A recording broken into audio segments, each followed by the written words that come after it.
आज जगातल्या 40 देशामध्ये तुमचा बुद्धाचा धम्म आहे. आणि भगवान बुद्धाने जर कंटाळा केला असता, भगवान बुद्धाने जर म्हटले असते की बाबा या एवढ्याला सांगून काय फरक पडणार आहे, आणि म्हणून भगवान बुद्धाच्या पेक्षा मी स्वतःला फार लक्की समजतो.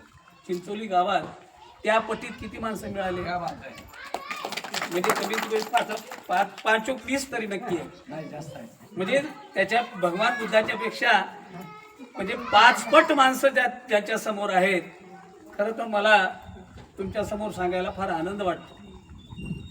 तर आपण एखाद्या वेळेस समजा कुठे गेल्याच्या नंतर सोबत काही नेलं नाही तर काय म्हणतात, काय तोंड घेऊन आलास काय तोंड घेऊन आलास काय. तर आपल्याकडे दुसरं काहीच नाही, आपल्याकडे तोंडच आहे. आपल्याकडे पैसा नाही, आपल्याकडे साधनं नाहीत, आपल्याकडे वाहनं नाहीत, आपल्याकडे काहीच नाही. आपल्याकडे तोंड आहे, आणि हे तोंड तुम्ही जेवढं वाजवाल तेवढी संख्या तिकडे वाढणार. याला काही पैसे लागत नाही, याला 1 रुपया लागत नाही. फक्त एकानं दुसरीच्या, दुसऱ्यानं तिसरीच्या, तिसऱ्यानं चौथ्याच्या असं कानाकानात सांगायचं आहे. आणि असं सांगूनच लोकांच्या पर्यंत एक हा त्या निरोप द्यायचा आहे की डॉक्टर बाबासाहेब आंबेडकरांनी आम्हाला आरक्षण दिलं कशासाठी, आरक्षणाचा अर्थ काय आहे. तुमच्या गावात ग्रामपंचायत आहे, समजा इथं नाली करायची, ही नाली करायची असेल, तुम्ही घरात कितीही बोंबललात काही फरक पडत नाही. तुमचा तो एकच मेंबर तिथे त्या ग्रामपंचायतच्या ह्याच्यात असला की तो तिथं बोंबलला की ताबडतोब ग्रामपंचायतीला निर्णय घ्यावा. कारण तुमचा आवाज तिथे गेला पाहिजे ना. तुमचा आवाजच ग्रामपंचायतीत गेला नाही तर ग्रामपंचायतीला काय देणं घेणं आहे. तुमच्या घरी येऊन तुमच्या सुधारणा करेल का, नाही. म्हणजे तुमचा कोणताही प्रश्न असला तर तुमचा माणूस तिथं पाहिजे असतो. आपण सहज म्हणतो, आपण पंक्तीत कुठं बसलो याला महत्व नाही, वाढणारा माणूस ओळखीचा पाहिजे. आपण पंक्तीत कुठेही बसू द्या, वाढणा जर ओळखीचा असेल तर तो बरोबर आपल्या जवळ येऊन आपल्या ताटात वाढतो. तुमचा वाढणाराच माणूस नसेल तर, आणि मग तुमचा वाढणारा माणूस तयार करण्यासाठी डॉक्टर बाबासाहेब आंबेडकरांनी आरक्षण नावाचं एक शस्त्र काढलं.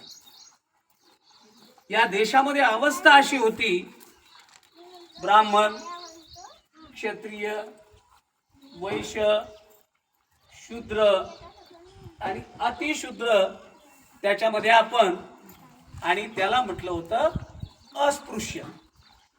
अस्पृश्य म्हणजे तुम्ही एखाद्याला हात लावला की त्याला मिंटा झाला, तो बाटला. आणि मग जगाच्या पाठीवर असं कुठंच नाही की जे आपल्या देशात आहे, माणसाने माणसाला हात लावला की विंटाळू, माणसाने माणसाला हात लावला की तो बाटतो.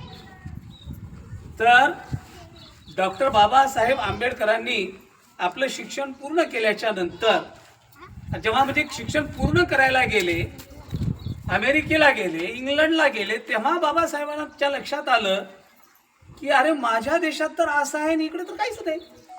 इकडे तर प्रत्येक जण एकमेकांना सन्मानाने वागवतो, एकमेकाच्या शेजारी बसून जेवण करतो, आणि माझ्या देशात एका माणसाने दुसऱ्या माणसाला हात लावला की त्याला विटाळ होतो.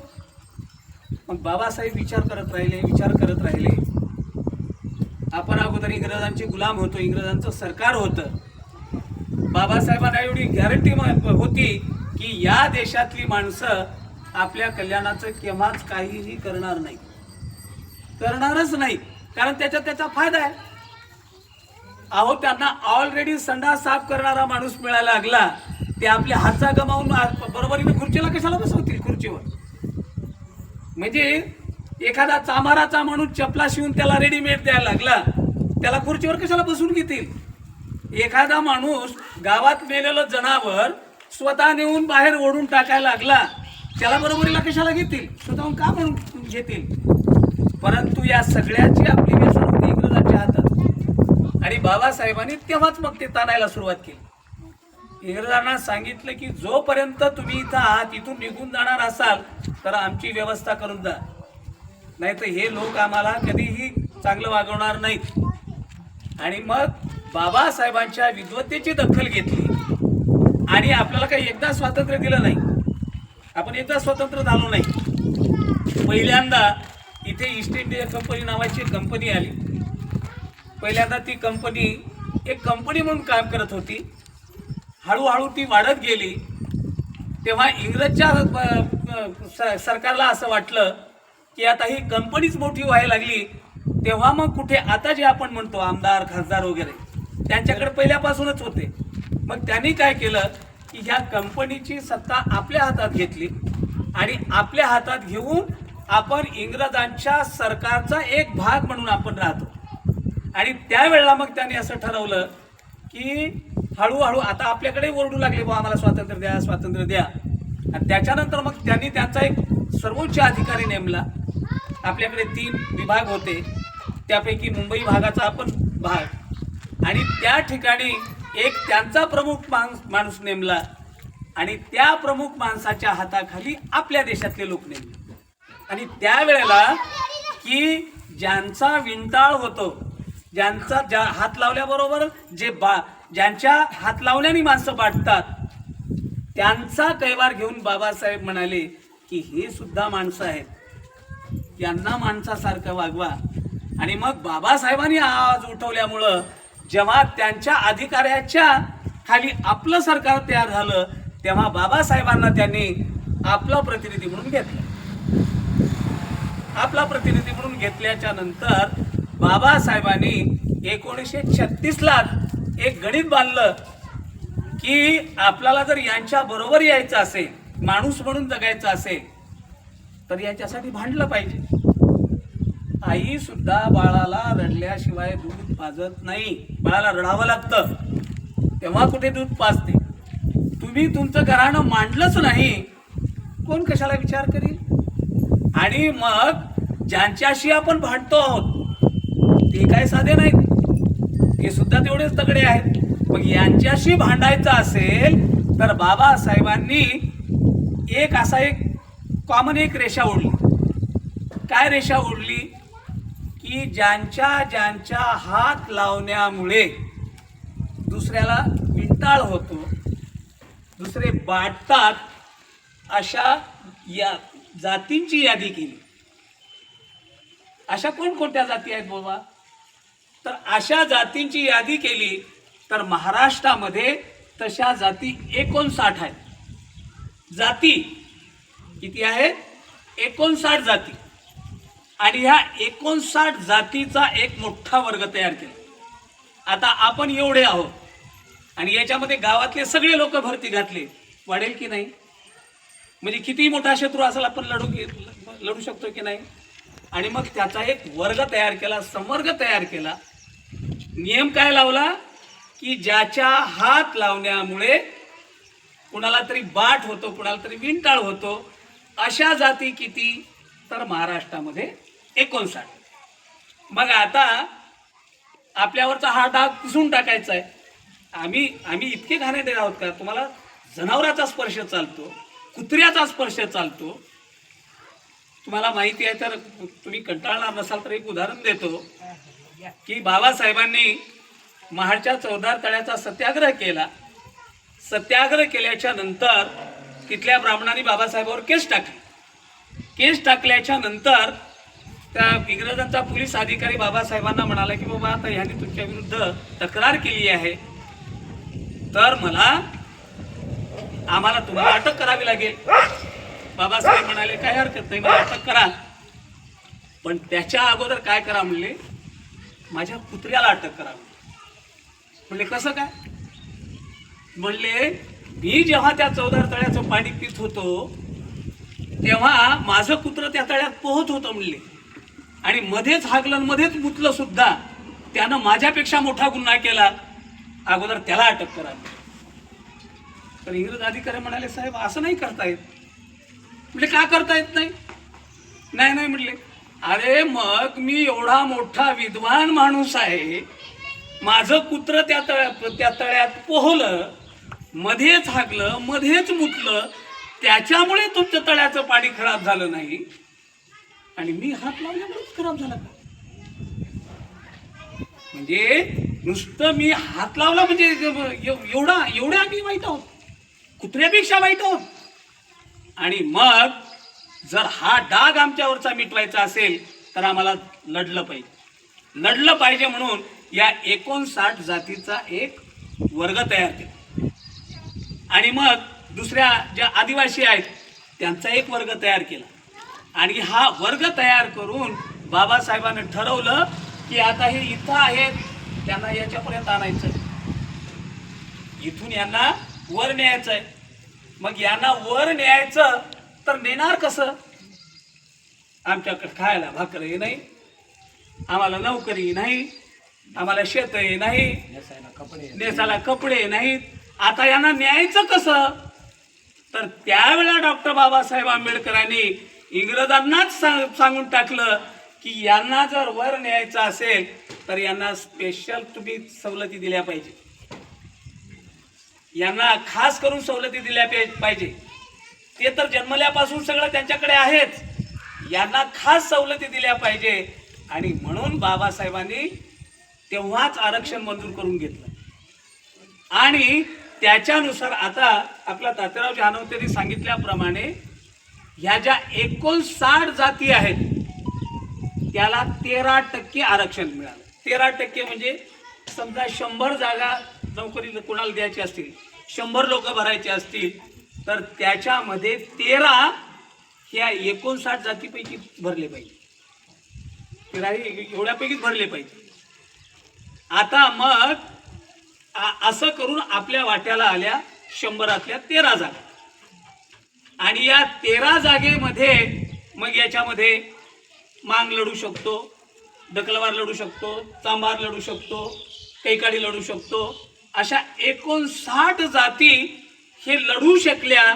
म्हणून त्या 59 जातीतले लोक शिकले. आणि बाबासाहेबांनी सांगितलं की तुम्ही मोक्याच्या जागा काबीज करा. मोक्याच्या जागा काबीज केल्या म्हणून आम्ही सुटाबुटात आलो. आता हे जे आरक्षण आहे, हे आरक्षण टिकवण्यासाठी लढते कोण? एकच जात लढते, बौद्धच लढतात. पण मांगाच्या नवरदेवाला पाया पडण्यासाठी मारुतीच्या मंदिरावर जाऊ दिलं नाही, बळबळ गेला तर त्याला मारलं. रस्त्यावर कोण उतरले? बौद्ध. चांभाराच्या बाईला नग्न करून धिंड काढली, रस्त्यावर कोण उतरलं? बौद्ध. म्हणजे कोणत्याही जातीवर अन्याय होऊ द्या, रस्त्यावर कोण उतरतं? बौद्ध. आणि या जातीवादी सरकारच्या लक्षात आलं, देवेंद्र फडणवीसच्या लक्षात आलं की हे जे वळवळ करणारे पुढचे आहेत ना, यांचीच मुंडी दाबली तर हे तर केव्हा तटाखालचेच मांजर आहेत, हे तटाखालचेच मांजर आहेत ना. म्हणून त्यांनी काय केलं की यांची ताकद कमी केली पाहिजे. आणि यांची ताकद कमी केली पाहिजे म्हणून जे बीजेपी मध्ये काम करतात मागाची काही पोरं, त्यांना हाताशी धरलं आणि त्यांना लावून दिलं की तुम्ही अशी बॉम्ब मारा की 13% आरक्षण आम्हाला मिळालं, परंतु ते सगळं महाराणी खाऊन टाकलं. असा प्रचार त्यांनी सुरू केला. खरं म्हणजे तसं झालं का? तसं झालं नाही. का झालं नाही? कारण अजूनही आपल्या वाट्याला 100तल्या 13 जागा येतात, तर त्या 13 जागा भरल्या जात नाही. 8 भरल्या जातात, 9 भरल्या जातात, 10 भरल्या जातात. मग 13च्या 13 तुमच्या भरल्याच नाही तर खाल्ल्या कोण? मग खाल्ल्या कोण ते जागा?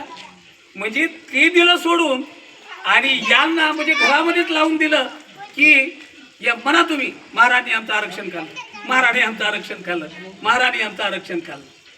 एवढे दिवस आपण चूप बसलो, पण भलतंच बोलायला लागले. भलतं म्हणजे एवढं भलतं की अण्णाभाऊ साठे हे बाबासाहेबांच्या बरोबर घेऊन बसवायचे. लहुजी साळवे दांडपट्टा फिरवणारा माणूस बाबासाहेबांच्या बरोबर नेऊन बसायला लागले. आणि बाबासाहेबांना बोलायला लागलेत. आता मग बाबासाहेबांनाच जर लोक बोलू लागले तर तुमच्या माझ्या जगण्याला काही अर्थ आहे का? मग त्याच्यासाठी आपण मेलो तरी चालेल, त्याच्यासाठी आपण मेलो तरीही चालेल असा निर्धार केला तरच बाबासाहेबांचा विचार टिकणार आहे, बाबासाहेबांची चळवळ टिकणार आहे. आणि खरं म्हणजे इथे बसलेल्यांचं, खरं म्हणजे हे जे तरुण पोरं, हे लहान पोरं दिसतात, खरा प्रश्न त्यांचा आहे.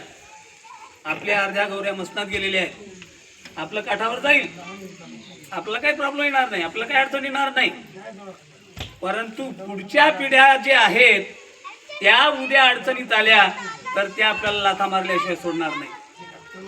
आणि म्हणून हे आरक्षण आपल्याला टिकवायचं असेल तर आता जे त्यांनी त्याच्यामध्ये तुकडे पाडलेत, आणि एकदा तुकडे पाडल्याच्या नंतर मला सांगा, आज समजा आता सगळ्यांचं आरक्षण धोक्यात यायला म्हणून तुम्ही रस्त्यावर उतरले तर लाजकाज तरी चमार यायला लागलीत, माग यायला लागले, भोर यायला लागले, दखलवार यायला लागले. आणि तुम्हाला सांगतो की मागच्या 7 तारखेला औरंगाबादला एक सभा झाली. 59 जातीचे 59 प्रतिनिधी होते.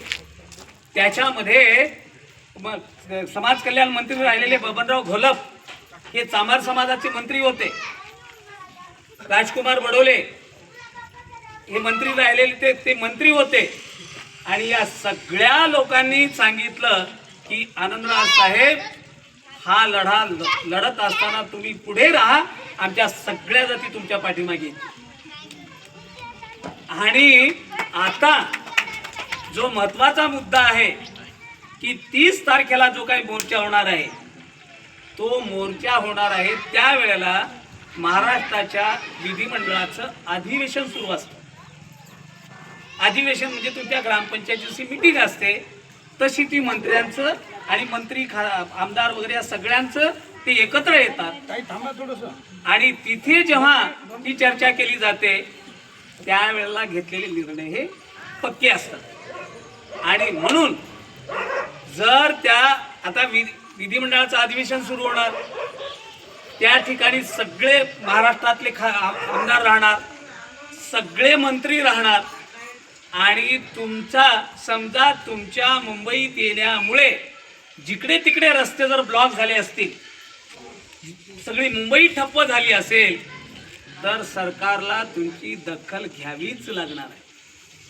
आणि समजा तुमची संख्या दिसली नाही की सरकार म्हणणार याच्या पाठीमागे कोणी कुत्रं नाही, आता आपण म्हणेल तसं आडमुठी आपण करू शकतो. म्हणून माझ्या एकट्यानं काय होणार आहे, माझ्या एकटीनं काय होणार आहे, एकटी नाही राहिलं तर काय होते, ती एकटं नाही गेलो तर काय होते, असा दुष्ट विचार करू नका.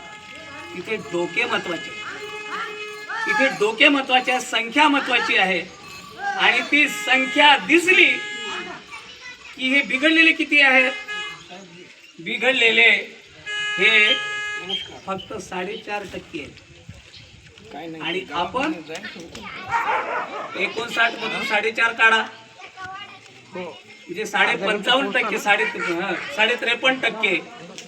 मग आता मला सांगा, 53.5% सरकार ऐकील का 4.5% वाल्याचं ऐकेल? आणि सरकार का कशासाठी निर्णय घेते? त्यांचे मतं मिळतात म्हणून. आता मला सांगा, 4.5% लोक जर बिघडले तर सरकारचं काय वाकडं करू शकणार आहे? परंतु हे 53% जर बिघडले तर सरकारला सुद्धा घरचा रस्ता दाखवू शकतात. म्हणून सरकार एवढी डेअरिंग नाही करणार. म्हणून आनंदराज साहेबांनी मुद्दाम सांगितलं की लोकांना हे सांगा की बाबा रे, तुम्ही काहीही करा परंतु मुंबईत हजर राहा, तुम्ही कुठल्याही कोपऱ्यात राहा. कारण मुंबईमध्ये मोर्चा काढणं साधी गोष्ट नाही. सरकार पूर्ण खबरदारी घेत असतं. नाक्यावर पोलीस लावते, नाक्यावर पोलीस लावून तिकडचा थप्पा तिकडच रोखते, परंतु त्याची नोंद तिकडे होते. कारण ते सांगतात की साहेब एवढा मोठा लोंढा आहे. हे जर मुंबईत आले तर मुंबईचं काही खरं नाही. आणि म्हणून एवढ्या संख्येने तुम्हाला त्या ठिकाणी जायचं आहे. आता तुमच्याकडे शस्त्र एकच आहे, तुमचं तोंड वाजवा. होल का असेल तुमच्याकडं, बहीण असेल, ती पोरगी नांदायला गेली असेल, तुम्ही आजूबाजूच्या याच्यात असेल, तर त्याला सांगेल बाई काही कर किंवा दादा काहीही करा, आपल्याला 27 तारखेला 28 तारखेला इथून निघायचं आहे आणि 30 तारखेला मुंबईत राहायचं. तुम्ही मुंबईत कुठल्याही कोपऱ्यात असलात, असं नाही की त्यात तुम्ही सगळ्याला ते पोहोचूच देतील असं नाही, परंतु तुम्हाला रोखलं हे याची सुद्धा तिकडे नोंद होती. आणि म्हणून हे ज्या सगळ्या गोष्टी आहेत त्या आपल्याला करायच्या आहेत. आणि आता जर हे उपवर्गीकरण थांबलं तर थांबलं, आणि त्याच्या जर नंतर नाही थांबलं तर आता बिनघोर डोक्यातून काढून टाका. तुमचे पोरं नोकरीला लागणार नाहीत, तुमचे आमदार राहणार नाहीत, तुमचे खासदार राहणार नाहीत, तुमचे ग्रामपंचायतचे नगरसेवक राहणार नाहीत, तुमचे सरपंच राहणार नाहीत. ये रे माझ्या मागल्या ताक कण्या चांगल्या, अशी आपली अवस्था होणार आहे. तशी होऊ द्यायची का हे ठरवा.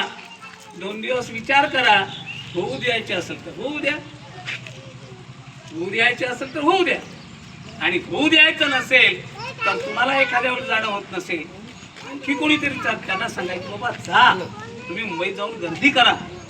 आणि कैलासनी सांगितल्याप्रमाणे किंवा तात्यारावनी सांगितल्याप्रमाणे आपण काही आयबुगवीच्या नेतृत्वाखाली जात नाही, तर डॉक्टर बाबासाहेब आंबेडकरांचं रक्त ज्यांच्या नसानसात आहे अशा डॉक्टर बाबासाहेब आंबेडकरांचे नातू आनंदराज आंबेडकर साहेब आणि भारतीय बौद्ध महासभेचे राष्ट्रीय कार्याध्यक्ष भीमराव आंबेडकर साहेब त्या मोर्चाचं नेतृत्व करणार आहे. गाडीत भाडा आहे.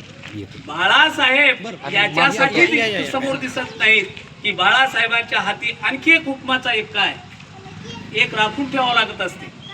सगळं जर देऊन टाकलं आणि पुन्हा डाव फिसकला तर पुन्हा एक शस्त्र पाहिजे असते.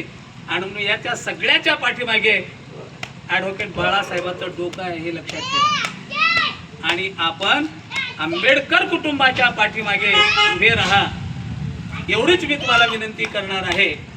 आणि बाबाच्या नंतर आम्हाला बाबाचे घर, बाबाच्या नंतर आम्हाला बाबाचे घर आहे.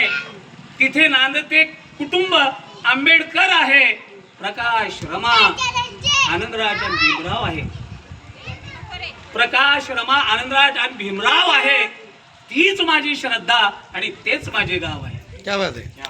दुसरा आम्हाला काहीच नाही, दुसरा आम्हाला काहीच नाही. आणि म्हणून बाबासाहेबांचा वारसा, बाबासाहेबांचा वारसा बाळासाहेब भीमराव आनंदराज आंबेडकर आहे. बाबासाहेबांचा वारसा बाळासाहेब भीमराव आनंदराज आहे. अरे बाजार गुंडग्यांना सोडा आता, हेच आपले लीडर आहे. क्या बात. बाजार गुंडग्यांना सोडा आता, हेच आपले लीडर आहेत.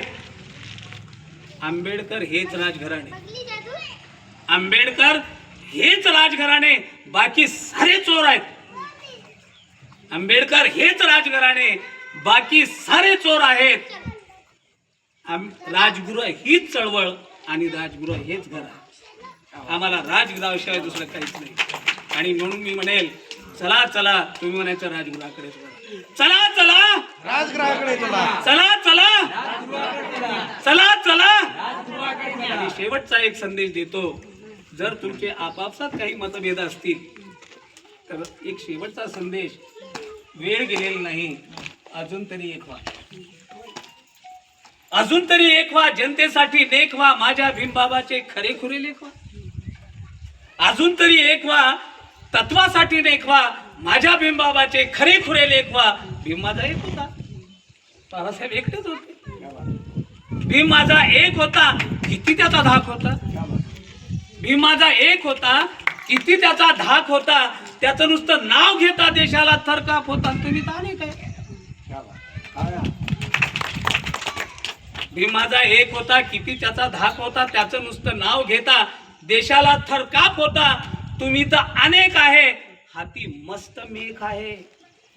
बाबासाहेबांनी तुमच्या हातात मतदानाचा अधिकार दिला, तुम्ही नीट वापरत नाही ती गोष्ट वेगळी. हाती मस्त मेख आहे. तुमच्यामध्येही थोडी थोडी भीमबाबाची झाक आहे. तुमच्यामध्येही थोडी थोडी भीमबाबाची झाक आहे. आणि खरं सांगू का, खरं सांगू का, अरे तुम्हाला सोडून राज्य करायला त्यांना तरी कुठं नाक आहे.